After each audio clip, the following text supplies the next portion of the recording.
Bueno, ante todo quiero agradecer a Mónica Hernández por la invitación.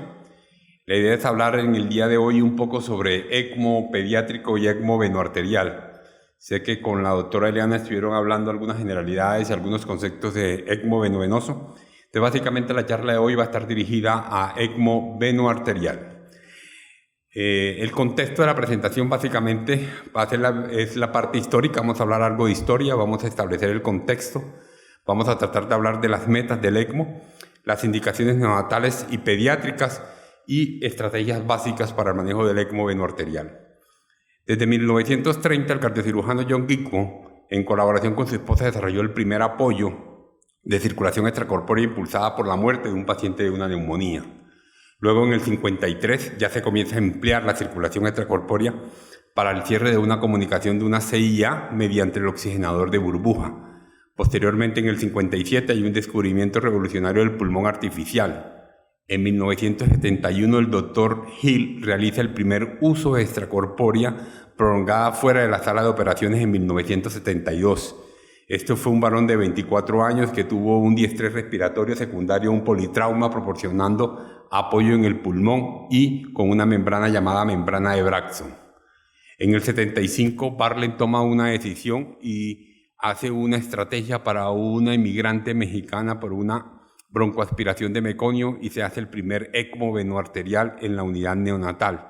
Esta es Esperanza. Esperanza fue la paciente que se tomó, inmigrante, que tuvo el primer ECMO y es creo que de las personas más conocidas en todas las conferencias de ECMO venoarterial.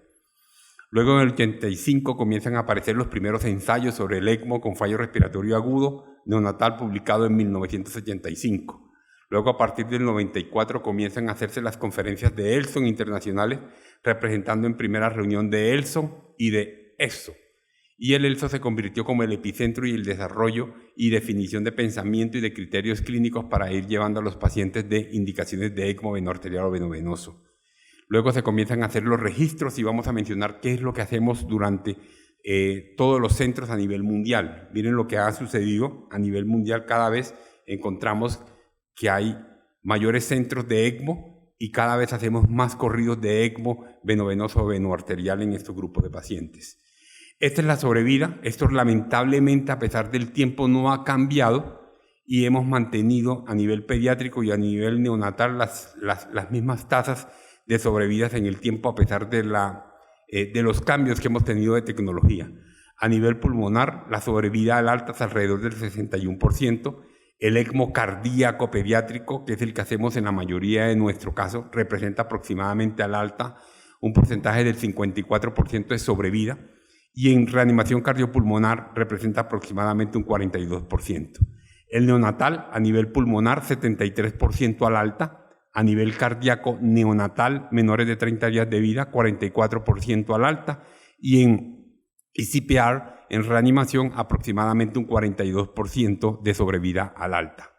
Cada vez hacemos más corridas, ¿sí? Y cada vez, dependiendo de estas son las indicaciones, neumonías virales, neumonías bacterianas, aspiración por neumonía, síndrome de dificultad respiratoria, falla respiratoria aguda y otro tipo de indicaciones que representan aproximadamente entre un 70 y 68% de sobrevida en este grupo de pacientes.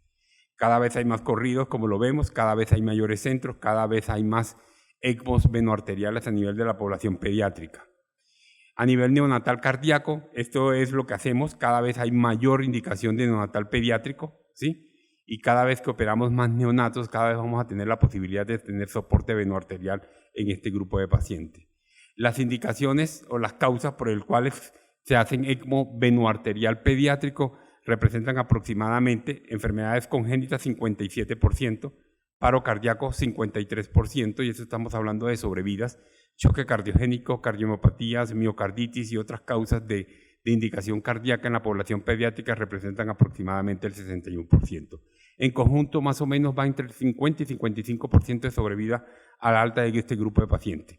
Lo mismo sucede, es un poquito mejor en la parte neonatal, no así en la parte cardíaca. En la parte cardíaca neonatal representa aproximadamente el 52% de sobrevida al alta, pero tenemos sobrevidas muy altas, por ejemplo, en el 71% de los pacientes neonatales con miocarditis, y otras causas representan aproximadamente el 54%. Estos son los diferentes centros a nivel mundial, ¿sí? En Colombia cada vez tenemos más centros, pero somos muy pocos los que hacemos realmente reporte al centro de ELSO. ¿Qué metas tenemos y para qué vamos a poner los pacientes en ECMO venoarterial? ¿Nosotros para qué hacemos eso? Básicamente lo que hacemos es para dar un soporte a la respiración celular. ¿Y qué es la respiración celular? Básicamente es esto, es una cadena de reacciones químicas que convierten la energía en oxígeno, en glucosa y en TPA y producen agua y CO2. Y hay 4 procesos que están acoplados a esa respiración celular, que son la glicólisis, ciclo de Krebs, transporte y la quimiosmosis que llevamos en estos ciclos acoplados. Y dependiendo de la indicación terapéutica específica, se debe ya suplir, o vamos a suplir un sustrato, o vamos a remover un sustrato no deseado, por ejemplo el CO2 en los pacientes con patología respiratoria, o suplir un sistema de suministro en falla, o hacer cualquier combinación de todas las anteriores, ¿sí? ¿Y qué tenemos que tener en cuenta para llevar a ese paciente que queremos llevar a venoarterial? Y es cumplir unas metas. Y dentro de estas metas, 1, asegurar una adecuada entrega de oxígeno, maximizando el contenido arterial de oxígeno, movilizando sangre rica de oxígeno a los tejidos, facilitando la eliminación de CO2, tratar la enfermedad subyacente existente en el tratamiento específico, minimizar toxicidad en la terapia de soporte y ayudar al proceso natural de la reparación. Esto tenemos que cumplir en la meta cada vez que metemos a un paciente a un venoarterial. Y hablamos de la población pediátrica. ¿Qué consideraciones esenciales tenemos que tener? 1, el ECMO es la única opción que tenemos. Si es la única opción, tenemos que preguntarnos, ¿es un buen candidato? Y eso lo veremos más adelante, en qué grupo de pacientes vamos a meter en ECMO venoarterial. O qué tipo de enfermedad, pronóstico o comorbilidades tiene ese paciente. ¿Qué modo lo voy a poner? ¿Necesito venoarterial? ¿Tengo que soportar corazón y pulmón? ¿O lo necesito venovenoso, solamente soportar el pulmón? ¿O tengo que hacer procedimientos híbridos dependiendo de la fisiopatología y dependiendo de los requerimientos de mi paciente? ¿Y qué estrategias de canulaciones vamos a tener? Porque eso va a depender mucho de qué tipo de patología tiene. Nuestros postoperatorios cardiovasculares univentriculares requieren cánulas múltiples o algunos pacientes requieren cánulas únicas o tenemos canulaciones periféricas o centrales o mixtas. Podemos hacer canulaciones transtorácicas, canulaciones periféricas dependiendo de lo que necesite cada uno de nuestros pacientes.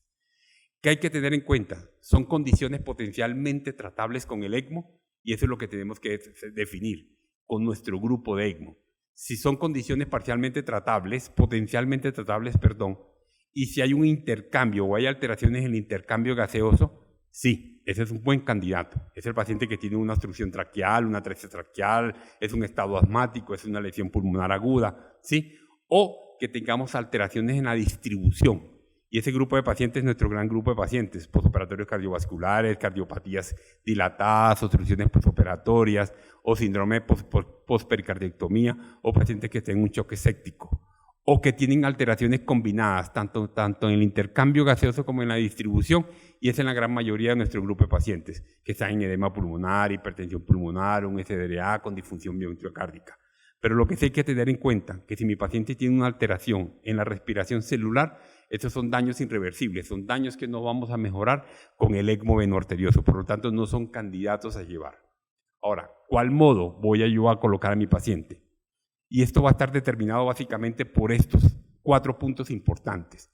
Conocer la fisiopatología del paciente al canular, el riesgo de deterioro posterior durante el curso de la enfermedad, el impacto de las intervenciones que se van a realizar, el deterioro después de la canulación y la conversación estratégica más importante para definir cuál es el modo y es el grupo con que yo trabajo en ECMO.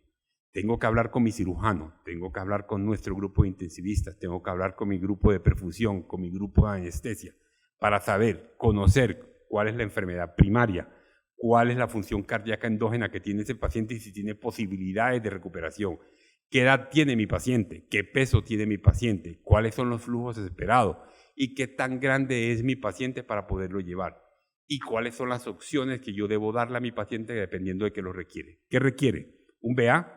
¿Un BAD?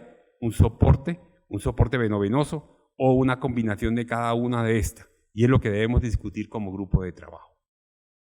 Entonces, como objetivos básicos, cada vez que yo monto un paciente a ECMO, debo tener estos parámetros a tener en cuenta. 1. La perfusión sistémica adecuada, yo debo mantener saturaciones venosas alrededor de 70-75, 50-55 cuando hablamos de cardiopatías congénitas y andantes. Minimizar las lesiones, entonces tengo que hacer ventilación protector. Tengo que evitar la distensibilidad del ventrículo izquierdo y puedo necesitar cetostomía o drenaje o como lo quieran llamar de gravitación del ventrículo izquierdo. Pero necesito drenar ese ventrículo izquierdo para buscar las metas y los objetivos por el cual yo monté mi paciente a un ECMO venoarterial. ¿Cómo lograrlo eso? Mejorando la entrega de oxígeno. Y la entrega de oxígeno básicamente está dada por dos cosas, factores importantes. Uno, por el contenido de oxígeno. Y recordemos que el contenido de oxígeno es igual al oxígeno unido a la hemoglobina por el oxígeno disuelto en el plasma. Y ese oxígeno unido a la hemoglobina representa 1.34 por decilitros por la hemoglobina que yo tengo por el porcentaje de saturación que tiene mi paciente. Y el oxígeno disuelto en plasma realmente es poca cantidad. Esta es la fórmula 0.03 mililitros por decilitros por la PO2, es la cantidad de oxígeno disuelto. Y para poder yo determinar cuánto oxígeno yo estoy entregando, necesito entregarle a mi paciente, tenemos que tener en cuenta que depende mucho del gasto cardíaco. Y recordemos que el gasto cardíaco va a depender básicamente de la frecuencia cardíaca y del volumen sistólico. Pero de esa frecuencia cardíaca va a depender también del sistema parasimpático de ese nódulo sinusal y del comportamiento de ese nódulo sinusal y de la sincronía atrioventricular. Entonces tenemos que tener en cuenta cómo está mi sistema nervioso simpático, cómo está mi sistema nervioso parasimpático, cómo está el sistema hormonal y cómo están mis electrolitos para que esto pueda funcionar bien. Y recordar que el volumen sistólico va a depender básicamente de la precarga, poscarga y contractilidad. Y esa precarga va a tener diferentes variables que tenemos que tener en cuenta, del retorno venoso. Y ese retorno venoso va a tener dependencia ¿de qué? Del tono venoso, y ese tono venoso va a depender de la compliance, de la capacitancia y de la capacidad de mi sistema venoso para poder tener una precarga adecuada. Al igual que la poscarga, y esa poscarga va a depender de todas estas variables, de la impedancia aórtica, de las resistencias vasculares sistémicas y de la geometría ventricular. Es diferente tener un paciente que tiene una cardiomiopatía hipertrófica o una cardiomiopatía dilatada cuando yo busco metas en el manejo de la función o de la perfusión o de la entrega de oxígeno. Y va a depender también a su vez de la contractilidad que tanta disfunción tiene mi paciente y tiene la capacidad de poder soportar un sistema venoarterial. Esto en forma resumida, la entrega de oxígeno va a depender básicamente del gasto cardíaco y del contenido de sangre de oxígeno arterial. En forma breve, cada una de las cosas que hemos mencionado, ese contenido de sangre de oxígeno arterial va a depender de la concentración de hemoglobina, de la saturación de oxígeno y de la PO2 que yo tengo en mi paciente. A su vez, ese gasto cardíaco va a depender de la frecuencia y lo que hemos hablado, del volumen latido y de cada una de estas variables para poder entregar el oxígeno que yo necesito. Debo cambiar y modificar cada una de las variables. En otra forma resumida, en lo que dependemos de ese contenido de oxígeno, de esa entrega de oxígeno global, va a depender de cada una de todas estas variables, del gasto cardíaco, de lo que ya hemos visto que depende del gasto cardíaco, que a su vez depende también de dos metabolismos, ya sean tanto anaeróbico como aeróbico, para la producción de ATP, la producción del lactato, y también va a depender de ese consumo, qué tanto va a consumir. Recordemos que la diferencia entre lo que yo entrego y lo que yo consumo debe haber aproximadamente una extracción alrededor entre el 25 y el 30% adecuado para eso, para tratar de mantener pacientes alrededor de saturaciones venosas del 75% y mantener una oximetría tisular adecuada. Básicamente esta es la fórmula que nosotros trabajamos. ¿Cuál es la relación entre la entrega y ese consumo de oxígeno? Lo normal, yo debo entregar 5 partes y debo consumir una sola parte. Esto es lo que yo debo tener normalmente. Y esto está interpretado para tener saturaciones venosas alrededor entre 70 y 80%. Puntos críticos, cuando yo apenas estoy entregando 2 partes de lo que debo entregar y ya estoy consumiendo aproximadamente una.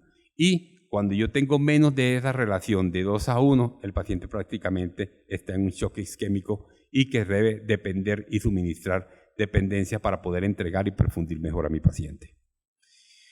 Esta es otra de las gráficas en el cual nos basamos en el contenido de oxígeno y es muy importante ese contenido de oxígeno cuando lo ponemos en contra de la PO2 y de la saturación.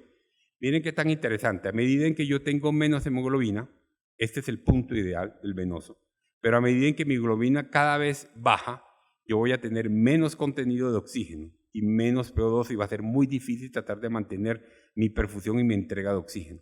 Entonces, es un factor importante que tanta hemoglobina tiene mi paciente para poder entregar y a su vez poder tener una relación de entrega y consumo dentro de los parámetros normales. Estos son los valores normales que utilizamos. El consumo de oxígeno aproximadamente de 3 a 5 mililitros por kilo minuto en el adulto. En mayores de un mes va entre 4 y 6 mililitros por kilo minuto. En los neonatos está entre 5 y 8 mililitros por kilo minuto. La entrega de oxígeno está aproximadamente entre 520 y 570 mililitros por minuto por metro cuadrado de superficie, o lo podemos tomar como 10 a 15 mililitros por kilo minuto, y la extracción de oxígeno aproximadamente entre un 20 y un 25%. Esto es invariable si el paciente tiene cardiopatía congénita, cianótica o no cianótica. Es exactamente igual. Entonces, ¿cómo saco yo mi gasto cardíaco en el ECMO? Y el gasto cardíaco en el ECMO va a depender básicamente, uno, del flujo del ECMO que yo le estoy dando y del flujo nativo que estoy dándole a mi paciente. Entonces, ¿yo cómo voy a saber cuál es esa entrega de ese oxígeno? Esa entrega de oxígeno del ECMO va a depender del contenido de oxígeno, que es el gas postoxigenador, por el flujo sanguíneo de ese circuito. Y de esas variables voy a depender. Entonces voy a depender también esa entrega de oxígeno de una precarga, y esa precarga va a depender del tamaño y posición de las cánulas venosas y del volumen circulante que yo tenga en ese momento en mi paciente. Y va a depender también de la poscarga, y esa poscarga va a estar determinada por el tamaño y posición de la cánula arterial y del volumen circulante. A medida en que yo modifique esto, voy a tener menos entrega o mejorar mi entrega a mi paciente que tengo conectado. Y va a depender a su vez de las revoluciones por minutos que yo le voy a estar dando a mi paciente. ¿Qué criterios de ingreso tengo yo para conectar a un paciente en un ECMO venoarterial? Y hay unos candidatos en donde tenemos en los recién nacidos prematuros a términos con falla respiratoria severa o falla cardíaca, hipertensión pulmonar severa. Los candidatos deben ser, importante, refractarios al máximo manejo médico. Y aquí comienza un punto de discusión, que es refractario. Y eso lo va a definir cada una de las instituciones. ¿Cuál es mi manejo refractario y cuál es el manejo óptimo, máximo médico que yo le estoy dando a mi paciente para llevarlos a un ECMO venoarterial? Tener una alta morbilidad y mortalidad y pronosticada. Y a su vez tener una etiología potencialmente reversibles. Y otra de las indicaciones basados a hallazgo fisiopatológico es el índice de oxigenación mayor de 40 por más de 4 horas, índices de oxigenación mayor de 25 en 100% de oxígeno a pesar de la terapia máxima prolongada, y hablamos de 24 a 48 horas, insuficiencia respiratoria hipóxica grave por la descompresión aguda recurrente, hipertensión pulmonar con progresión a disfunción ventricular derecha, y que tenga fugas de aire persistente u otro daño pulmonar en curso. Esta es la fórmula para recordar lo que es el índice de oxigenación, que es básicamente la FiO2 por la presión media de la vía aérea sobre la PO2 por 100. ¿Sí? Entre mayores índices de oxigenación, mayor va a ser el pronóstico y mayor sería la indicación para poner los pacientes en ECMO. Contraindicaciones absolutas: anomalías congénitas letales, síndromes genéticos letales, daño cerebral irreversible grave, hemorragias intraventriculares grado 3 o grado 4, sangrado activo e incontrolado. Esto es una contraindicación relativa. Ya cada vez más este grupo de pacientes realmente uno busca la forma de poder controlar el sangrado y poderle darle la terapia que uno desea. Peso por debajo de 2 kilos o por debajo de 1.6, y lo pongo así porque ya hay algunos grupos que están trabajando en prematuros extremos de 1.500 gramos, 1.600 gramos con resultados bastante discutibles. Pero ya hay grupos que montan pacientes de 1.600 gramos con hernias diafragmáticas o pacientes que tienen cardiopatías y los montan en ECMO con un pronóstico también reservado. Edades estacionales va a depender de cada grupo, pero en general por debajo de 34 semanas. Coagulopatías con sangrado que no he podido corregir, lesiones reversibles en los órganos y ventilación mecánica de 10 a 14 días, y ha sido cada vez esa contraindicación menos relativa. Entonces buscamos que generalmente por debajo de 14 días no tenga una contraindicación en la colocación de ECMO en este grupo de pacientes. Las indicaciones pediátricas: la selección de pacientes respiratorios en la población pediátrica básicamente se va a tener en cuenta en que la población pediátrica en ECMO sigue creciendo cada vez más y en estos momentos estamos viviendo ya no una pandemia por el COVID, sino una pandemia por una serie de virus respiratorios, sincicial respiratorio, adenovirus, metaneumovirus, los cuales han llevado a que abran aperturas de ECMOs venovenosos y venoarteriales en diferentes sitios del país. Tener en cuenta que el índice de oxigenación se ha usado como una herramienta de selección de pacientes. No existe un único valor y eso es muy importante, que actúe como un único indicador. Yo creo que lo que tenemos que saber es cuál es la tendencia de ese índice de oxigenación y cuál es la tendencia para yo llevar a mi paciente a un ECMO venoarterial. Siempre se debe unir el tipo de enfermedad si el paciente está mejorando o empeorando, o mirar la logística que yo tengo para conectar a mi paciente en ECMO. ¿Cuáles son los criterios generales que yo tengo de inclusión para ECMO respiratorio? Y ya creo que la doctora Eliana mencionó algo sobre eso. Índices de oxigenación mayores de 40 por 4 a 6 horas, con una PAFI menor de 60, o una diferencia alveolo-arterial de 470 en pacientes con ventilación mecánica. Índices de oxigenación mayores de 35 por 12 horas, parámetros ventilatorios altos persistentes, presión plató mayor de 35 por 8 a 12 horas, P mayor de 15, presión media de la vía aérea mayor entre 20 y 25 centímetros de agua, con volúmenes corrientes que se requieren altos, o pacientes que ya tengan volúmenes corrientes en BAFO mayores de 30 a 35. Adolescentes, utilizar el score de Murray, muy bastante utilizado en la población de adultos. Falla respiratoria hipercápnica con pH menores de 7,1 por 4 a 6 horas a pesar de la terapia máxima, y volvemos a discutir qué es terapia máxima y nos podemos hablar sobre una mesa redonda qué es la terapia máxima para cada uno de los grupos. Y el deterioro rápido o agudo a pesar de la terapia máxima. Estas serían las indicaciones pediátricas respiratorias. ¿Qué indicaciones cardiovasculares tenemos para poder montar un paciente en ECMO? Básicamente relacionadas al evento quirúrgico, que son la mayoría de nuestro grupo de pacientes. Primero, hay que hacer estabilización preoperatoria, la indicación en aquellos pacientes que llegan en choque cardiogénico, que necesitamos estabilizarlos para llevarlos a procedimientos quirúrgicos. Estabilizar la hemodinamia y maximizar la entrega de oxígeno. Estabilizar otros órganos y restablecer los homeostasis. Ejemplo, paciente que llegó en choque cardiogénico por una disfunción aguda, por una insuficiencia cardíaca o porque teníamos una coartación de aorta y se le cerró el ducto y llegó en falla renal, falla hepática y una falla orgánica multisistémica. Lo que hacemos es montarlos en ECMO, recuperación de órganos, estabilizar, mejorar perfusión, mejorar entrega y llevarlos luego al evento quirúrgico. El apoyo perioperatorio a aquellos pacientes en que son imposible retirar al paciente del bypass cardiopulmonar, disfunción miocárdica significativa durante el postoperatorio, paciente con disfunción ventricular previa o anomalías estructurales graves, síndrome ventrículo izquierdo hipoplásico, o en aquellos pacientes que hacen paro cardiorrespiratorio por SEC. ¿Qué otras indicaciones no tienen relacionadas a la cirugía cardíaca? Como el grupo de pacientes de síndrome de bajo gasto debido a secundaria miocarditis o a miocardiopatías, hipertensión pulmonar, arritmias intratables, y ya lo hemos vivido en nuestra unidad. Ya tenemos varios pacientes en los cuales ha sido no controlados por el manejo médico y hemos tenido necesidad de montarlos en ECMO venoarterial y controlar la arritmia en ECMO, y en pacientes con cardiorrespiratorio asistido y que podamos tener la posibilidad de tener en 20 minutos este paciente darle asistencia hemodinámica. Otros usos descritos: puente a trasplante para disfunción miocárdica irreversible, posterior a trasplante por falla de circulación extracorpórea o rechazo, y paro cardiorrespiratorio. Y este es un ejemplo claro de nuestra paciente estrella que tenemos en los últimos meses, que ha sido Casey. Indicaciones prácticas generales de ECMO en falla cardíaca: cuando yo tengo signos de falla cardíaca grave, que el paciente está en choque cardiogénico, o que se ha infectado y va en choque séptico, o que yo tengo una descompensación cardiovascular grave, pero potencialmente reversible, que no responde a los agentes vasoactivos, vasodilatadores, antiarrítmicos o marcapaso. Saturaciones venosas por debajo del 60% en pacientes no cardiópatas, cardiópatas cianosantes, con pH menores de 7,15, lácticos persistentemente altos, y algunos grupos hablan mayores de 4 o deltas de PCO2 mayores de 10, en donde básicamente el manejo médico no ha habido una buena respuesta adecuada. En RCP hay que tener varias variables. Los criterios durante la reanimación de ECPR es la etiología del saber conocer muy bien la etiología del paro, y la calidad de reanimación son muy importantes para tomar la decisión de montar un paciente en ECMO-VA.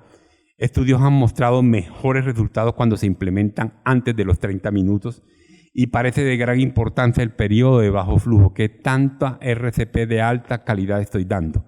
y se sabe que aproximadamente la sobrevida cuando yo monto a mi paciente entre los 30 minutos está alrededor del 50%, cuando yo lo monto entre los 30 y 60 minutos es alrededor del 30%, pero cuando yo me demoro más de 60 minutos la sobrevida de ese grupo de pacientes es 18% aproximadamente. Sí, y esto es muy importante. El estado cuando yo tengo preparo, no tengo flujo, hago la reanimación, mantengo el flujo y debo instaurar a mi grupo de ECMO dentro de los primeros 30 minutos para colocar a mi paciente en reanimación. ¿Qué reflexiones traigo yo para ICPR, para reanimación cardiopulmonar en ECMO? Se requiere un trabajo en equipo, que tengamos experiencia en ECMO, debe existir protocolos locales bien definidos. Siempre se sugiere iniciar con planes intrahospitalarios que puedan servir a casos extrahospitalarios, pero debemos primero pensar en casos intrahospitalarios y los resultados actuales son alentadores, de verdad que sí, pero se necesitan trabajos con mayor número de pacientes e idealmente prospectivos para dar mejores recomendaciones para poder conectar a un paciente. ¿Qué tipos de ECMO tenemos? Durante el ECMO, la sangre es extraída desde el paciente a través de la fuerza ejercida por una bomba.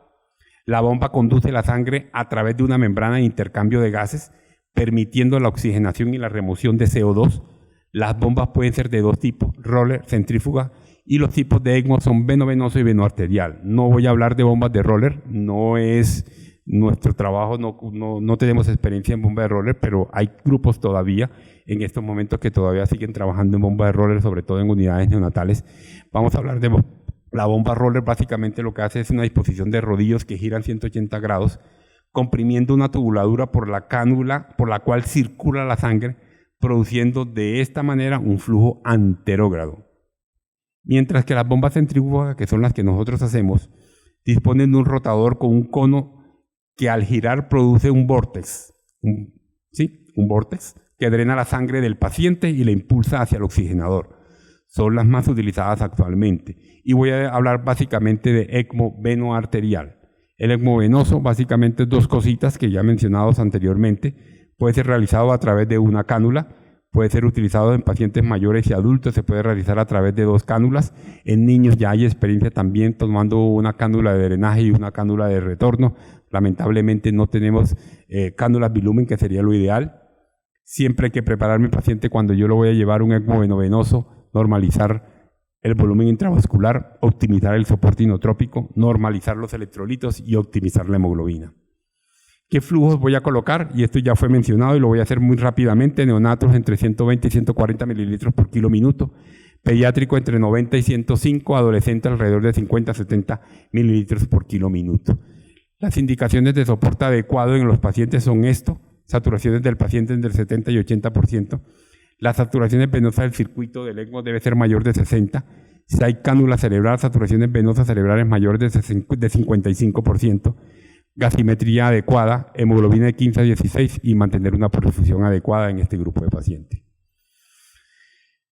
Recordar que la saturación venosa del circuito del ECMO debe ser siempre mayor del 60% cuando hacemos ECMO venovenoso, y no voy a mencionar mucho sobre esto. Básicamente lo que vamos a hablar es más de ECMO venoarterial, perdón. Entonces, en el ECMO venoarterial, ¿yo qué hago? Básicamente la sangre es drenada desde una cánula puesta en la aurícula derecha a través de la vena yugular, vena femoral o de una forma transtorácica cuando yo utilizo cánulas centrales.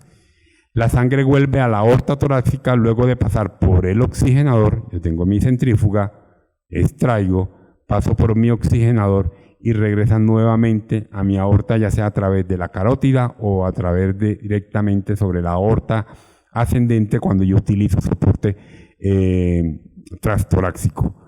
La entrega de soporte es una entrega de soporte respiratorio y cardiovascular. Sistema de elección en pacientes que requieren ECMO en falla cardíaca.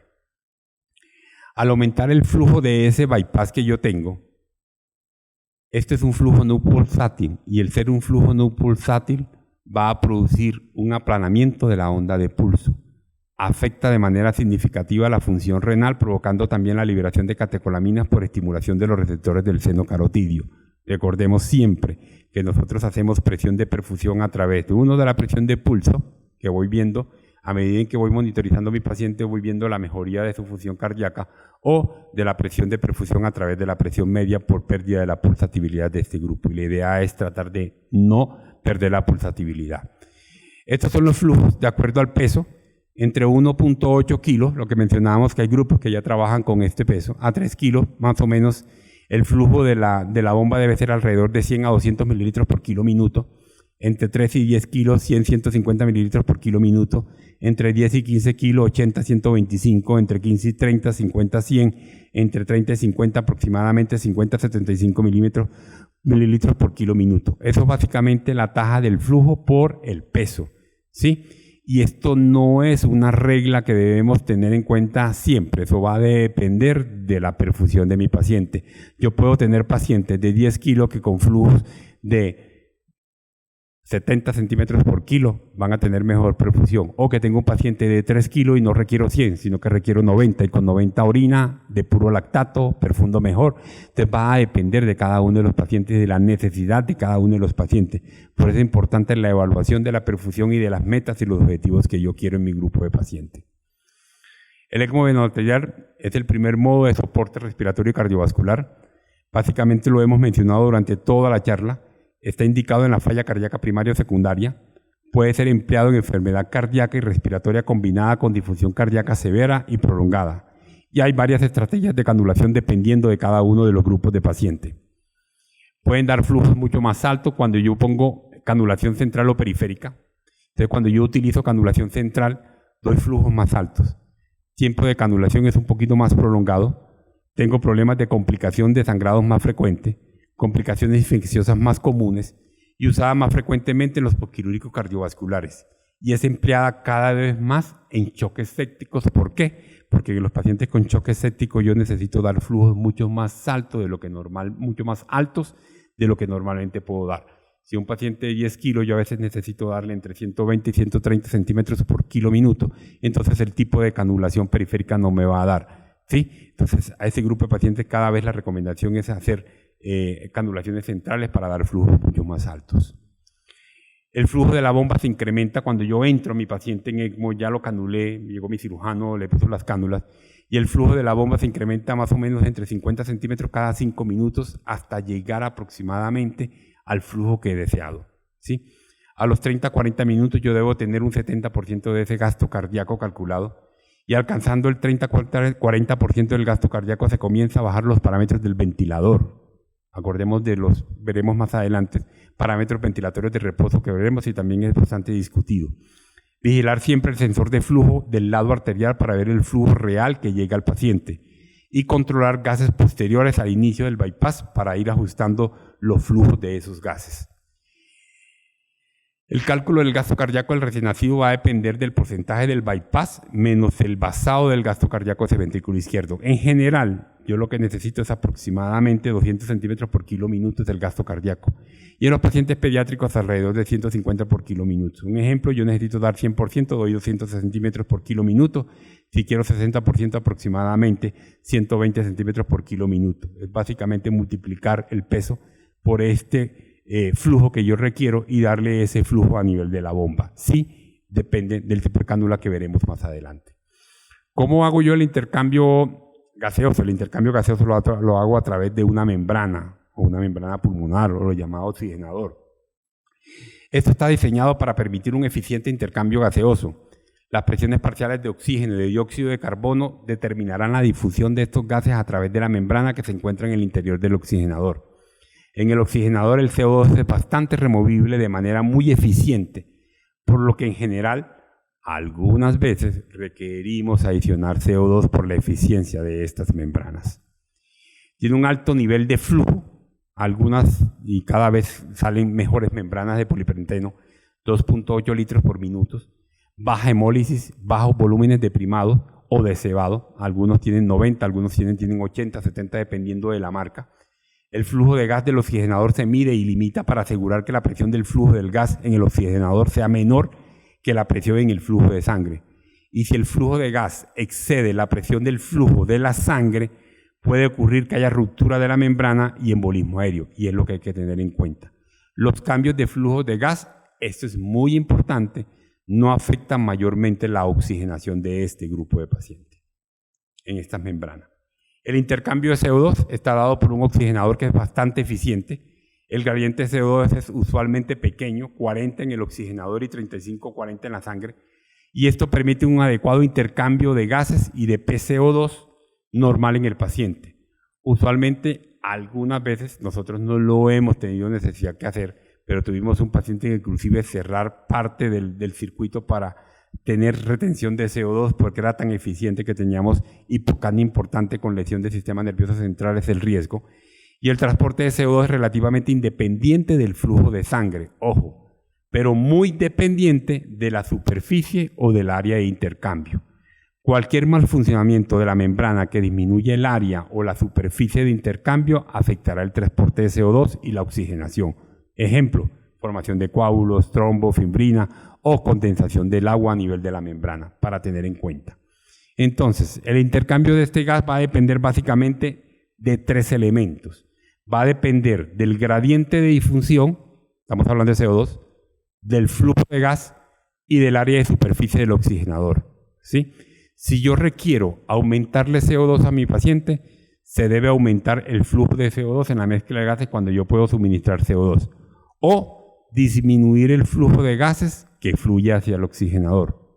Pero si yo requiero disminuir mi CO2, se debe disminuir el flujo de CO2 en la mezcla de gases o aumentar el flujo de gases que fluye hacia el oxigenador.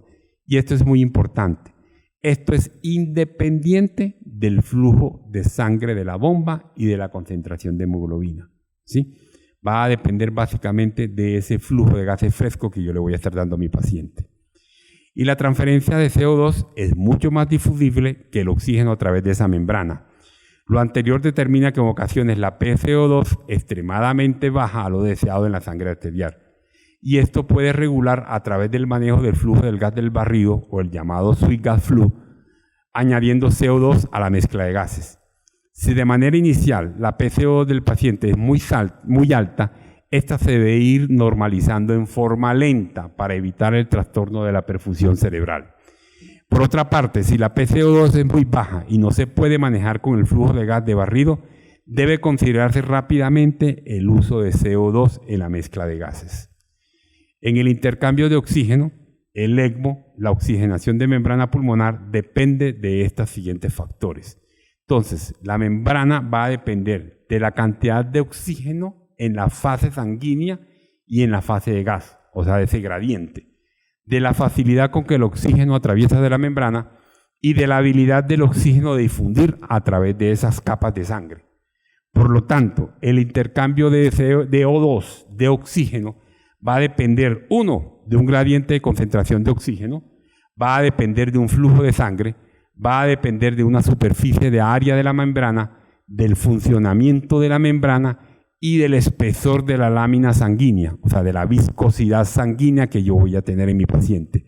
Por lo tanto, ese intercambio de oxígeno o esa entrega de oxígeno va a ser muy independiente del flujo de gas, pero muy dependiente también del flujo sanguíneo que yo voy a suministrar.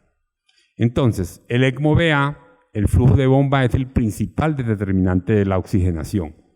De existir hipoxia se debe considerar, 1, flujo insuficiente dado, ¿por qué? Porque tengo problemas de que el paciente, porque tengo patologías de base, hipovolemia, choque persistente, o porque tengo posiciones y flujos de las cánulas a considerar su tamaño y flujos necesarios, porque tengo falla en la membrana. Y no olvidar mantener hematocritos adecuados y considerar si es posible el aumentar el flujo si es necesario. Las saturaciones bajas, y doy el ejemplo en el no cianosante, 75 por debajo de 75-80, pueden ser toleradas si existen signos de adecuada perfusión.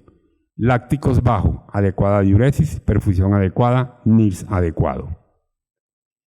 ¿Qué hay que tener en cuenta en la fisiología de la membrana pulmonar? En la fisiología de la membrana pulmonar debemos tener en cuenta las presiones, y esas presiones van a depender de mi presión de succión, de mi presión premembrana, de mi presión postmembrana y de ese delta de presión. Aquí dejo este cuadro para que tengámoslo siempre en cuenta cuando yo hago mediciones de la membrana, antes de la membrana y de la postmembrana, y evaluar mi presión negativa de succión. Dependiendo de lo que yo tengo, yo voy a tener una falla, y dependiendo de esa falla que yo voy a tener, voy a hacer las estrategias que yo debo manejar. Por horas del tiempo vamos a seguir adelante en eso, pero ahí está la diapositiva para que la tengan en cuenta y tenerlo en cuenta como protocolo en el manejo cuando yo mido presiones. El ventilador, ¿yo qué hago con el ventilador? Una vez iniciado el bypass o el ECMO, la disminución se debe hacer en forma paulatina para evitar cambios bruscos en la ventilación del paciente en relación a la frecuencia respiratoria y delta de presión, ya que puede generar cambios bruscos en la CO2 y por lo tanto en la perfusión cerebral.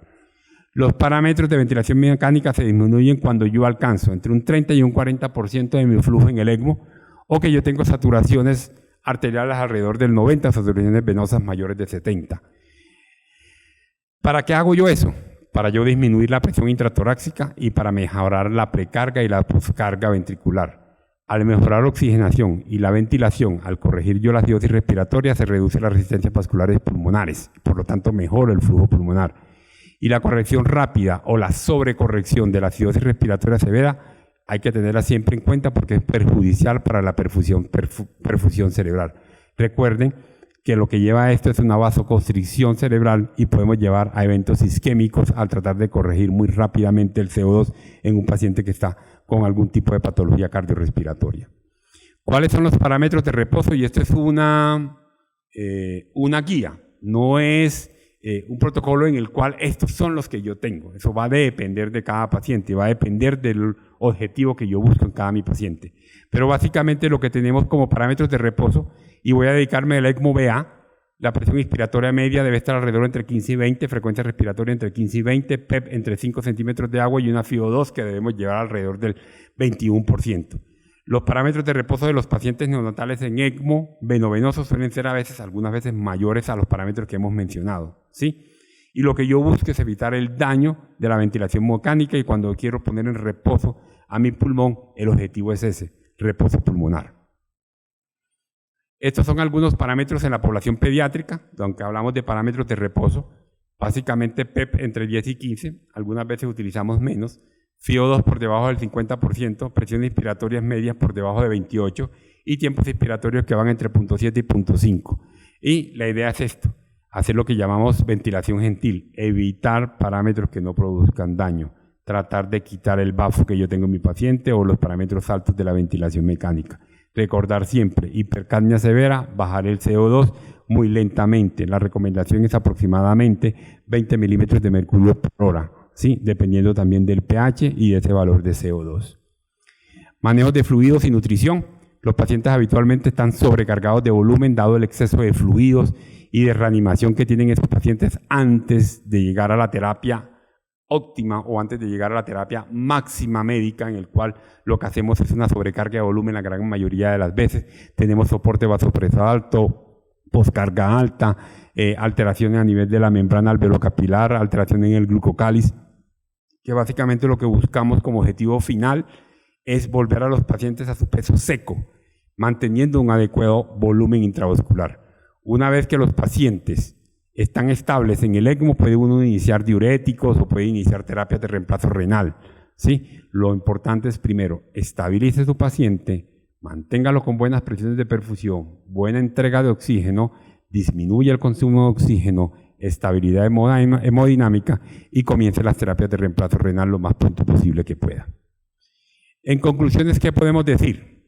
Los pacientes respiratorios pediátricos en ECMO han aumentado en forma progresiva en los últimos años, y no diría en los últimos años, diríamos que en los últimos meses. Los pacientes que están recibiendo terapia de ECMO presentan diferentes necesidades, problemas y posibles complicaciones, al igual que cualquier paciente crítico. El cuidado diario de los pacientes requiere dedicación y conocimiento y experiencia. Cuidado centrado en la situación clínica del paciente y en anticipar las complicaciones. Aún no existe un consenso respecto a las mejores prácticas, por lo que debemos hacer una discusión de paciente a paciente y de centro a centro.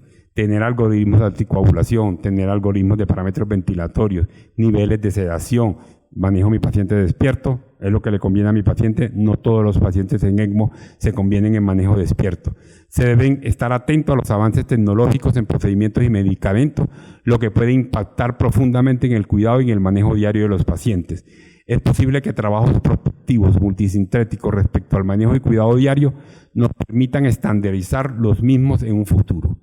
Sin esto no podríamos hacer ECMO, un equipo multidisciplinario, coordinación de varios equipos, el equipo quirúrgico, la unidad de cuidados intensivos, el equipo médico de enfermería y a cargo del paciente, servicio de rayos X, banco de sangre, coordinación estricta en todos estos grupos para poder tener resultados adecuados. Trabajar siempre en equipo, ¿sí?